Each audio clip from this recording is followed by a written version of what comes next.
we believe we can continue to improve in both those areas. But Ted, maybe you want to comment on Yeah, that I would a just little more? say, looking ahead, we continue to have a massive opportunity since we're only about 7% of the addressable market in terms of consumer spending and only about 10% of time spent on TV in our biggest market. So enormous room for profitable growth in the core business. And this is a very exciting time in terms of a lot of innovation, a lot of competition, but that's been true for the last 25 years. And one thing as a company, we've always embraced change. We thrive on competition. It pushes us to improve the service even faster for our members. Back at the beginning in the early DVD days even, and now in streaming and global streaming of original content, we compete with the biggest players in the world, tech and media. And as you see, we keep growing engagement, revenue, and profit. So, today we're an entertainment company. We program for an audience that's approaching 1 billion people around the world. We're producing series and films for local audiences in multiple markets. Many of those films and series resonate around the world. And a really great example of that, I think, is this summer's K-pop Demon Hunters. Obviously a smash hit, but it's also emblematic of exactly what we're trying to do every day. In fact, feature animation is an example of that continuously improving the core. We've been grinding away at original feature animation for a few years now, and K-pop Demon Hunters is our most popular film ever. And it proves our ability to create breakthrough hits and move the culture. Today, we announced Mattel and Hasbro have been named the global co-master toy licensees for K-pop Demon Hunter. This is a rare, maybe unprecedented partnership for them, and we're going to need them both to help meet the massive demand for fans to get closer to their characters off screen every day. We're here to entertain the world, and we're delivering tremendous value to our members every day. When you have a hit the size of K-pop Demon Hunters, it stirs the imagination of how big we could take this. And as long as we keep improving on the core business every day. So we feel great about the business. And as Greg said, we are as energized as ever. Thank you, Ted and Greg. Our next question comes from Steve Cahill of Wells Fargo. Can you please provide more color on the nature of the tax expense and why it fell above the operating line? Sure, Spencer, I'll take that one. Greg and Ted were on a roll, but I think I will take the short straw for this one. And I'll spend a minute on it because this Brazilian tax matter, it's a bit complicated, and I want to be sure we're being really clear about what it is and what it isn't. It's not an income tax. It's a cost of doing business in Brazil. It's a gross tax on outbound payments, and it's called the Contribution for Intervention in Economic Domain. So it's a bit of a mouthful. It involves a 10% tax on certain payments made by Brazilian entities to companies outside of Brazil. It's not a tax that's specific to Netflix. It's not even specific to streaming, so we assume other companies will be impacted by this. In our case, Netflix Brazil pays Netflix US for services that enable Netflix Brazil to offer subscriptions to our Brazilian customers. And we actually received a favorable ruling from a lower court back in 2022 that concluded we were not subject to this tax, which is why we believe we couldn't accrue this previously.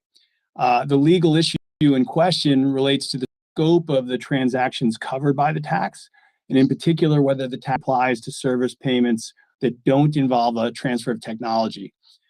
We flagged this as a potential exposure in our prior 10Ks and 10Qs dating back to our 2023 10K. And then in August of this year, the Brazil Supreme Court reached a 7-4 decision against an unrelated company, ruling that the tax applies to a wider range of transactions than we thought was legally permissible. In particular, that it applies even to service payments that don't involve a transfer of technology. So given that court's ruling, that's caused us to reevaluate the likelihood of prevailing, and we now deem the loss to be probable. And that's why we recorded the expense in Q3. And again, it's not an income tax, and that's why we recorded the expense as a component of our cost of revenues. And as we said in the letter, the expense we booked in this quarter, it covers the periods from 2022 through Q3 of 2025. Of the amount we booked in cost of revenues this quarter, just about 20% of it is for the year 2025, with the remainder related to those 2022 to 2024 periods. So look, I know that was a lot. There's just two really important takeaways that I want to leave you with. The first is that the contribution for intervention in economic domain, it's a unique tax. It is a mouthful. No other tax looks or behaves like this in any other major country in which we operate.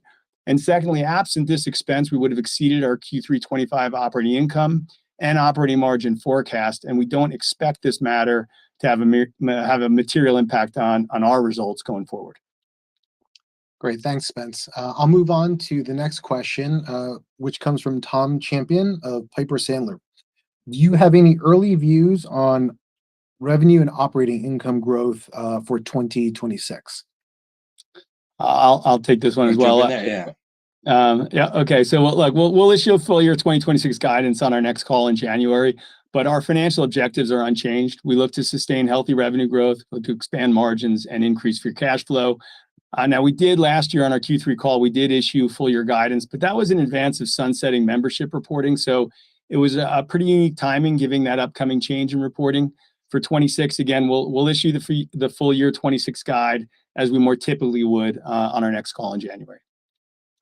Thanks, Spence. I'll move us along to a few questions we've received on the topic of advertising.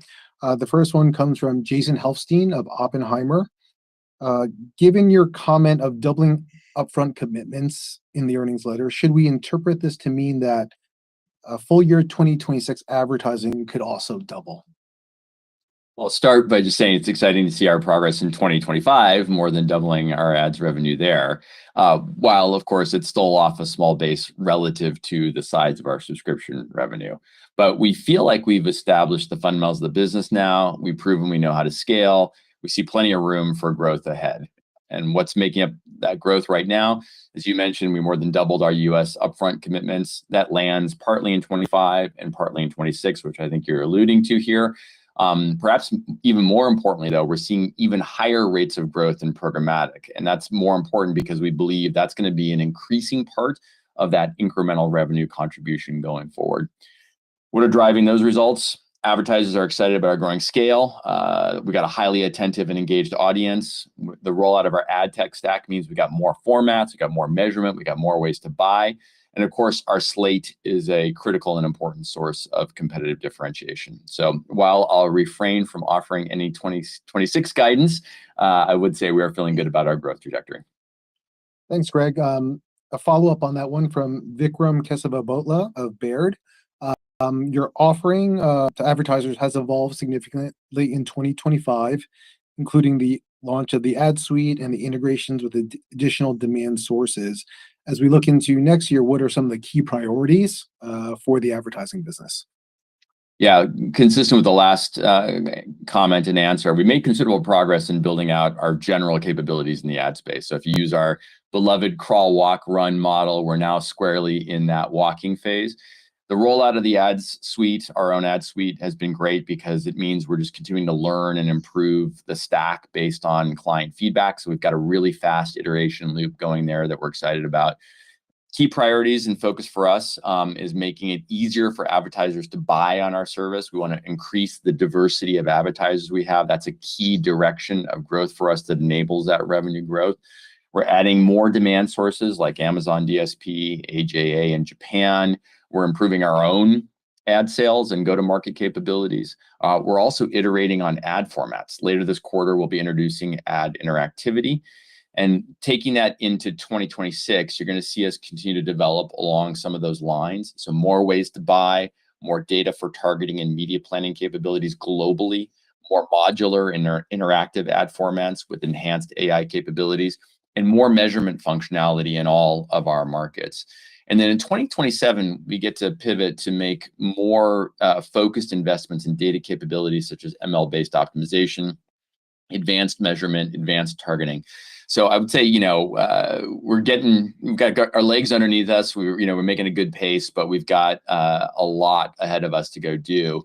And quite frankly, we expect we're going to be able to move more quickly than other streamers as we leverage pre-existing tech and data science assets and expertise. Thanks, Greg. And to round out our last question on advertising, this one comes from Dan Salmon of New Street Research. Are fill rates improving in line with your expectations as the Netflix ad suite and new demand partnerships scale up? Now, we focus on overall revenue as the most important metric we're seeking to optimize. But having said that, fill rates have improved, and we believe they're going to continue to improve as we continue to develop our go-to-market capabilities, more measurement, more targeting. Thanks, Greg. I'll now move us along to the topic of content and engagement. A lot of questions there. We'll begin first with Steve Cahall of Wells Fargo. Are you seeing a pickup in engagement like you've expected? Yes, total view hours grew a bit faster in Q3 25 than in the first half of 25. In fact, in Q3, we achieved our highest quarterly view share ever in the United States at 8.6%, and in the UK at 9.4%, according to Nielsen and Barb, respectively. These are just, two countries that we've got really good measurement on that share. We also believe we're going to continue to see steady growth in view hours over time. We grow engagement by expanding our programming and the range of our offering. This is a critical and very proven dimension of growth for us. But we're also seeing that certain engagement delivers outsized and different value. And we saw pretty good examples of this in Q3. You got the Canelo Crawford fight, most viewed men's championship boxing match this century. You got K-pop Demon Hunters, our biggest film ever, huge impact on the cultural zeitgeist. Both are great examples, and they're also from really different parts of our programming spectrum of this punctuated value. Now, we believe we've got a better understanding of the streaming business than any of our competitors, but we're also continuing to learn, and we're in the process of really building a better understanding of how these particular moments deliver differential value to our members and the business. Yeah, I mean, just add here, Steve. We're going to continue to benefit long term from the trend just of folks moving from linear viewing to streaming. That has a kind of a natural adoption curve. But I also look for, and we have an incredible slate in Q4, and we're really excited to follow that up in 26. But it's not about any one single title in Q4 or next year. As you know, even our largest titles and the biggest success generally drives less than 1% of our total viewing.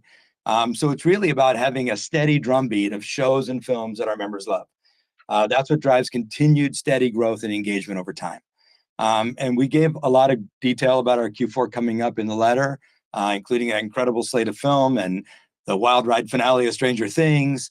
But I wanted to give you a little bit of color in 26. Maybe this is a longer answer than you were bargaining for, Steve.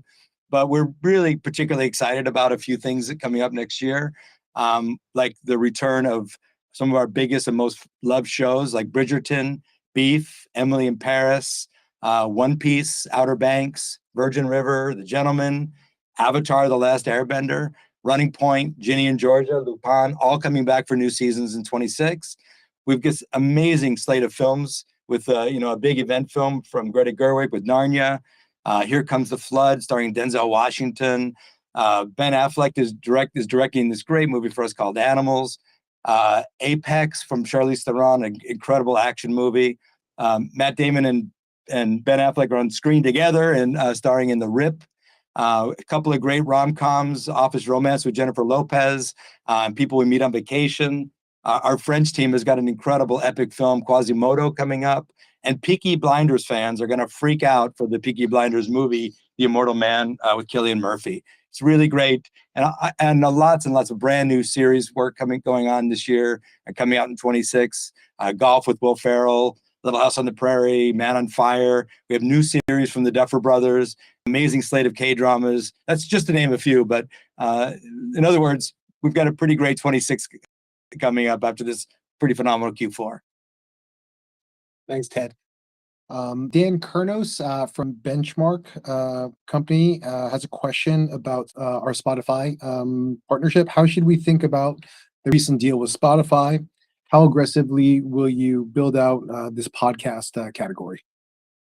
So this deal is a video co-exclusive partnership with Spotify that secures a curated selection of their top podcasts to help us provide even more entertainment options for our members when they're looking for pop culture or lifestyle or sports or true crime.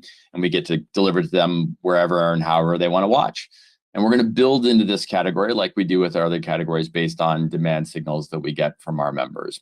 And we see this as really, the opportunity to integrate high quality video podcasts that broadens the Netflix offering beyond all the incredible films and series that Ted just mentioned, beyond the live events that we are building, stand-up specials and games.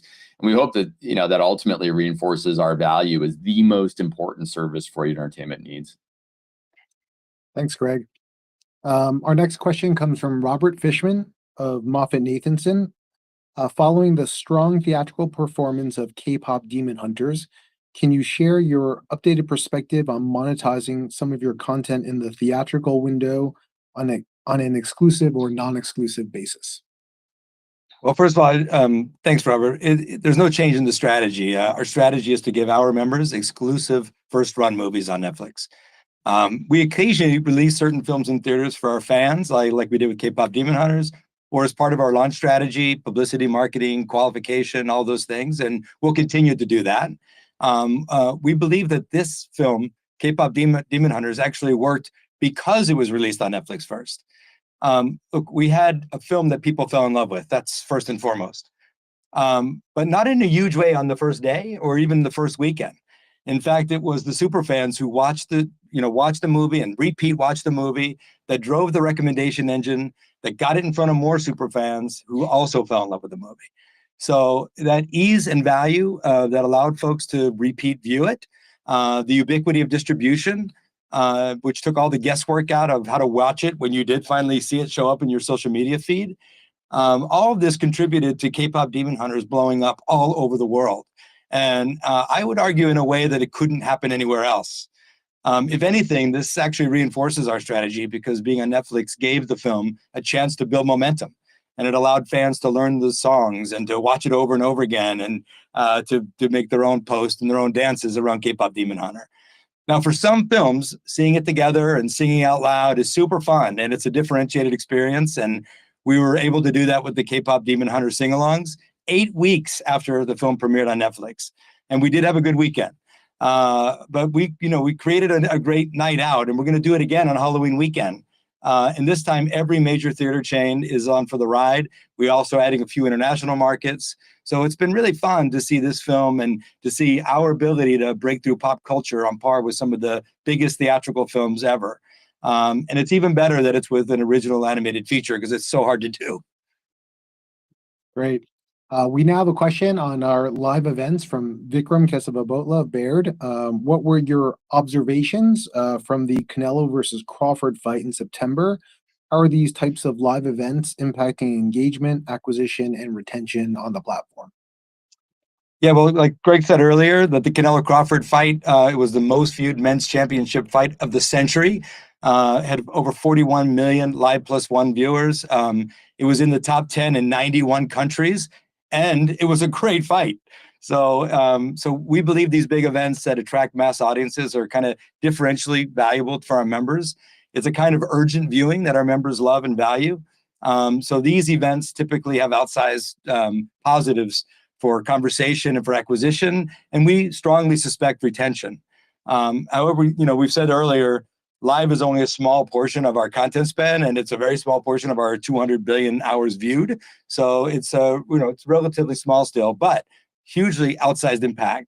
And we like we've seen with other titles, this has had that kind of positive impact on acquisition. It's a little too early to say for sure on retention, but so far it looks a lot like the Jake Paul Mike Tyson performance.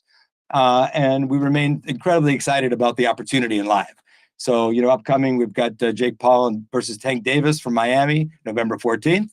And we really are trying to grow our capabilities outside of the US as well, which you'll see next year with the World Baseball Classic from Japan. Thanks, Ted. And that's a good segue to our next question, which is the quarterly question about sports for us. This is from Robert Fishman of Moffett-Nathanson. Since last earnings, we've seen several sports rights deals, including Apple F1, Paramount UFC, et cetera. While we still await an official MLB update, can you help us think about the importance of global sports rights versus local rights to Netflix? And do the sports rights you look to acquire need to materially accelerate your advertising growth? So as for local versus global, it's just a scale question, local cost versus the size of the local audience. So and no real change in the approach. We're focused on big live events, which sports are a subcomponent of the live strategy. We said before, we're not currently focused on the big season packages. In terms of global versus local, also, we think about it just like series, it varies. Some, like the Canelo Crawford fight, had big global appeal. We think World Baseball Classic in Japan was actually built and designed and budgeted for a specific geography. As far as advertising is concerned, the number one important thing we have to do is thrill our audiences. The revenue from advertising or subscription is the reward for thrilling the audience. So we have to stay disciplined on that approach. But for upcoming live events that we're excited about, I mentioned Jake Paul versus Tank. That's November 14th. We have our doubleheader NFL Christmas Day games with Dallas versus Washington, Detroit versus Minnesota. Skyscraper Live is going to be wild. The SAG Awards, we've got WWE every week. I mentioned the World Baseball Classic in Japan in 2026. And in 2027 and 31, we've got FIFA's Women's World Cup as well. So we're pretty excited about the slate, and there's going to be a lot more that'll come in between. Thanks, Ted. We'll take our next question from Rich Greenfield of Lightshed Partners. Are you testing premium tier free trials? We meaning Rich, recently opened Netflix and were prompted with a 4K upgrade screen. Is this a typical promotion, or are you selectively testing free trials?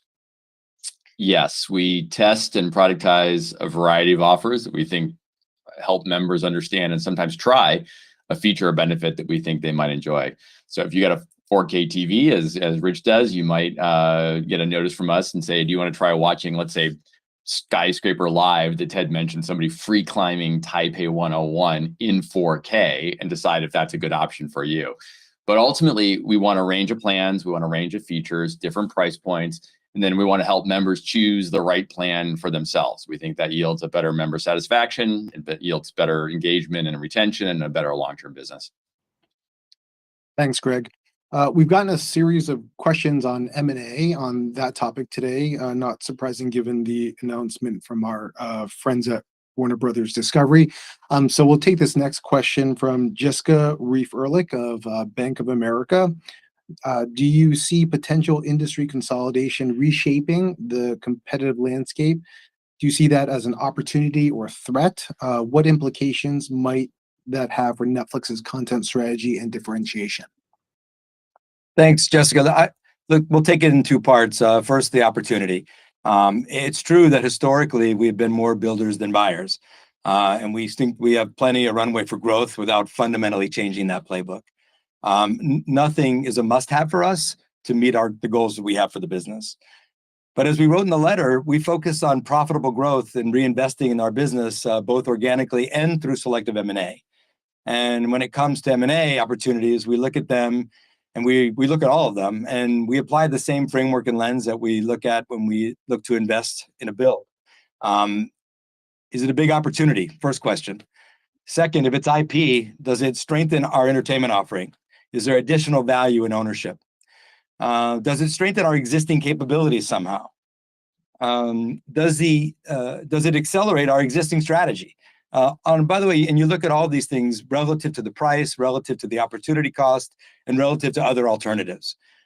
We've been very clear in the past that we have no interest in owning legacy media networks, so there's no change there. But in general, we believe that we can be and we will be choosy. We have a great business. We're predominantly focused on growing organically, investing aggressively and responsibly into the growth, and returning excess cash flow to shareholders through our share repurchase. Greg, you want to add there on?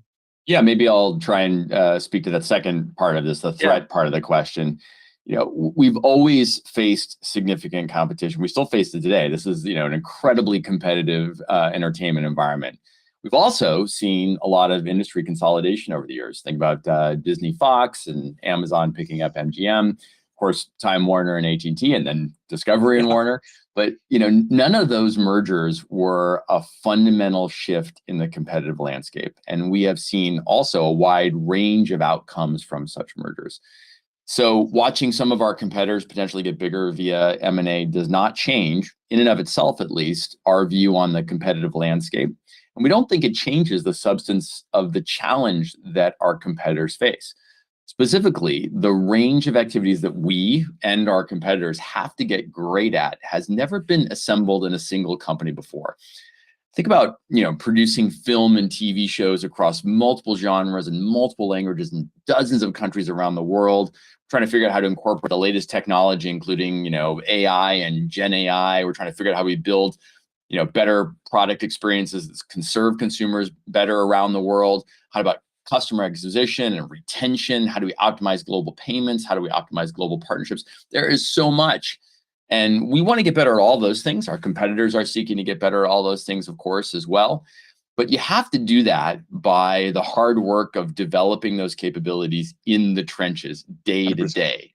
You don't get there simply by buying another company that is also still developing those same capabilities. So maybe I'll just end by reiterating what Ted said, which is it's our responsibility to look at every significant opportunity. We do that. We've got a clear framework to evaluate those opportunities, and we'll do whatever we think is best to grow the business. Great. Thank you.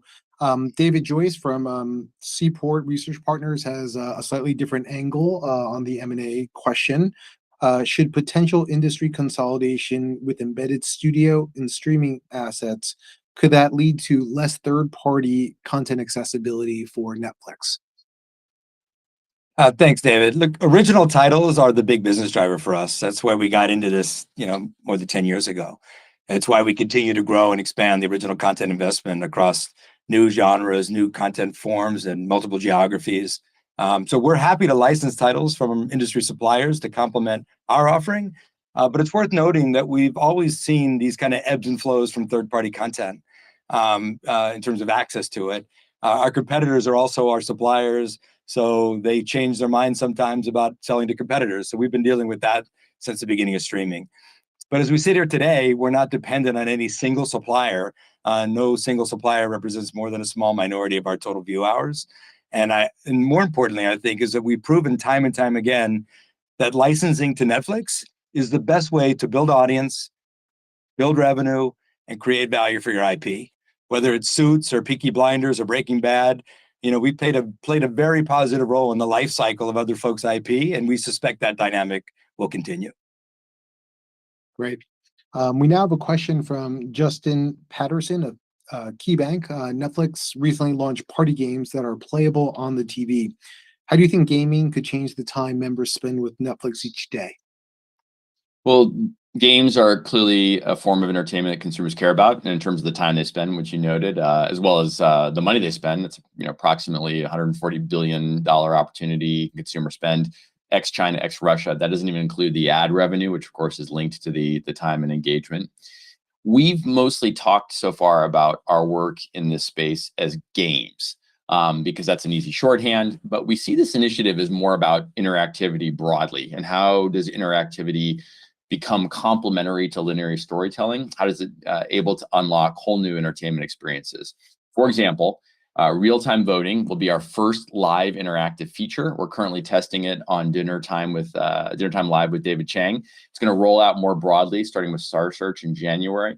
And we expect to provide other interactive features to deepen engagement with live events as we go in the future. And then when it comes to actual games, we've been building a ton of foundations for the last few years. Things like the ability just to develop games, to get those games onto service, connect games with players, give them a high quality experience.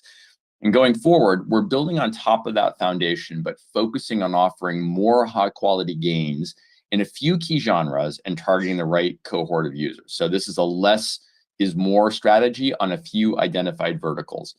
Those verticals include immersive narrative games based on our own IP. You can think about Squid Game Unleashed, or Thronglets from the Black Mirror universe, or Golf with Happy Gilmore. We've got games for kids. This is Peppa Pig, no ads, no in-app payments, safe within your subscription.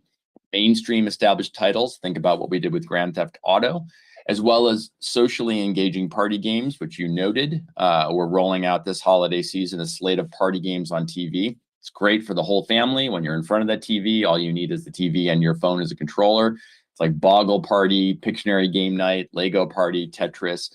We've got Party Crashers, which is a social deception game. And the part that I like most about this is these games are super easy to access. It's just like our series and films. You scroll the games tab, you pick whatever you want, click it, and you're in. You don't need a special controller. That's key to this access.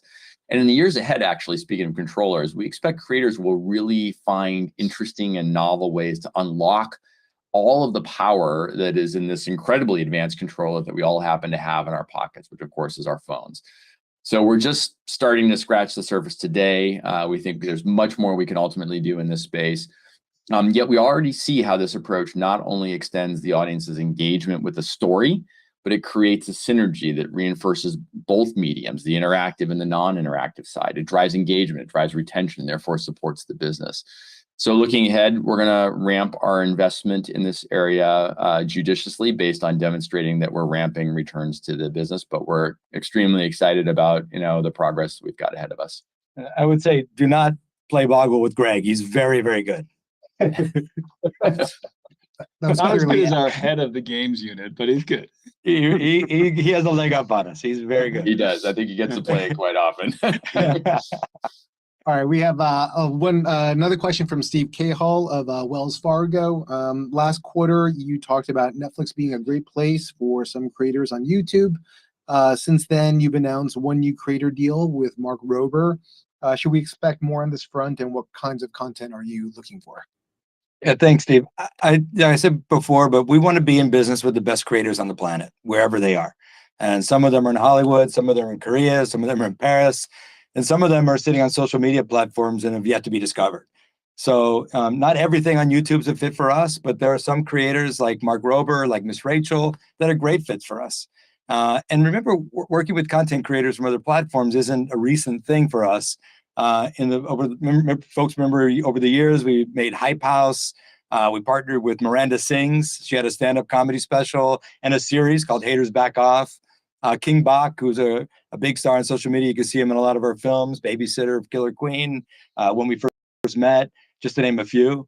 Now we also have created a curated select section of video podcasts as well. So some of this stuff is just a very natural expansion, and there's plenty of room for the world's best creators wherever they are. Great.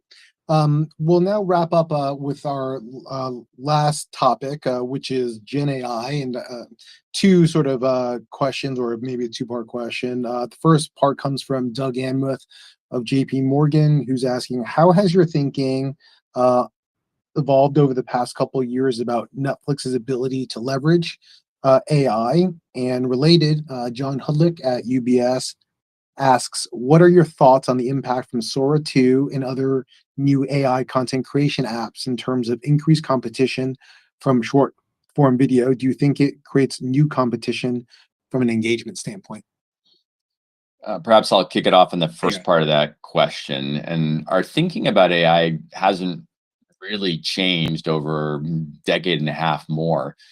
We've had a long history of developing ML and AI solutions. We've got, a deep DNA, technology DNA. We've got significant data assets. We've got scaled consumer products, scaled business processes. All of that we think enables us to have the opportunity to leverage new technical capabilities as they come online.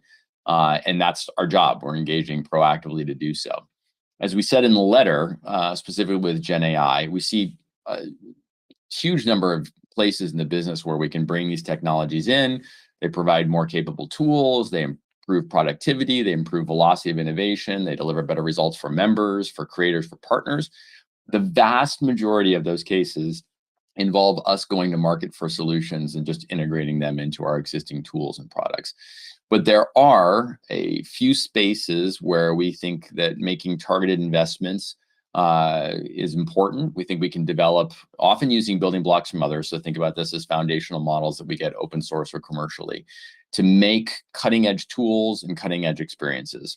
And those targeted areas of investment are better product experiences, content production, and advertising. And maybe Ted, you want to pick it up on the content creation apps part of the question? Yeah, look, what we've seen so far from these content creation apps is that it's likely to have a lot more impact on UGC creators the most in the near term. In other words, AI content replacing viewing of existing user-generated content. That starts to make sense. But for what we do, it takes a great artist to make something great. Writing and making shows and films well is a rare commodity, and it's only done successfully by very few people. So AI can give creatives better tools to enhance their overall TV movie experience for our members, but it doesn't automatically make you a great storyteller if you're not.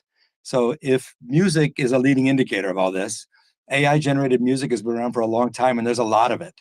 And it's a pretty small part of total listening. And established artists like Taylor Swift continue to be more popular than ever. So even in a world filled with AI music, AI seems to be mostly a tool for musicians to take their sound in new directions. And so we're confident that AI is going to help us and help our creative partners tell stories better, faster, and in new ways. We're all in on that. But we're not chasing novelty for novelty's sake here. And we're investing in what we believe delivers value for creators and members alike. So we're not worried about AI replacing creativity, but we're very excited about AI creating tools to help creativity. Great. Thank you all for your questions. So we're now out of time. So we thank you for joining us for our Q3 call, and we look forward to speaking with you all next quarter. Thank you.